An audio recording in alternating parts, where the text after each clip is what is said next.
বাংলায় নবজাগরণ শব্দটিকে কেন্দ্র করে একটা বিতর্ক তৈরি হয়েছে।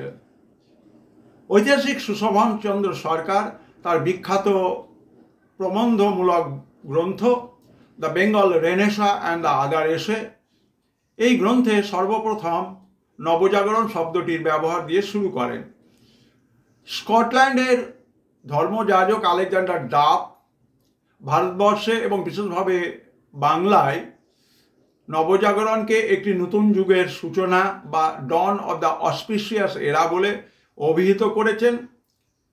নব্যবঙ্গ এবং তার সদস্য কিশোরীচাঁদ মিত্র 1840-এর দশকে নিউ রিসারেকশন বা নব পুনরুত্থান বলে অভিহিত করেছেন।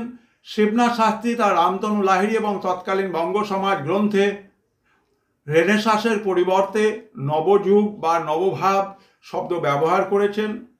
কিন্তু তিনি ইতালির প্রেক্ষাপটে যেভাবে রেনেসা বা নবজাগরণের ব্যবহার দেখা যায়, বাংলার প্রেক্ষাপটে তা করেননি। এবং বহু মনীষী আছেন বাংলায় যারা নবজাগরণ শব্দটিকে যেমন স্বচ্ছন্দভাবে ব্যবহার করেছেন, তেমনি বহু বিখ্যাত বুদ্ধিজীবী আছেন যারা নবজাগরণ শব্দটিকে ইতালির নবজাগরণের মতো করে দেখতে রাজি নন। এবং নবজাগরণকে কেন্দ্র করে বাংলার বুকে যে উন্মাদনা তৈরি হয়েছিল, যে বৌদ্ধিক বিকাশ ঘটেছিল, সেই বৌদ্ধিক বিকাশ বা বাংলার প্রেক্ষাপটে যে সাংস্কৃতিক জাগরণ, তাকে ইতালি নবজাগরণের সঙ্গে তুলনা করা যায় কি না সে বিষয়ে তারা তাদের মতের ভিন্নতা প্রকাশ করেছেন। যদি আমরা বাংলার প্রেক্ষাপটে এই সময়টাকে নবজাগরণ বলি, তাহলে এই নবজাগরণের স্রষ্টা কে বা এই নবজাগরণের অনুপ্রেরণা শক্তি কারা ছিল?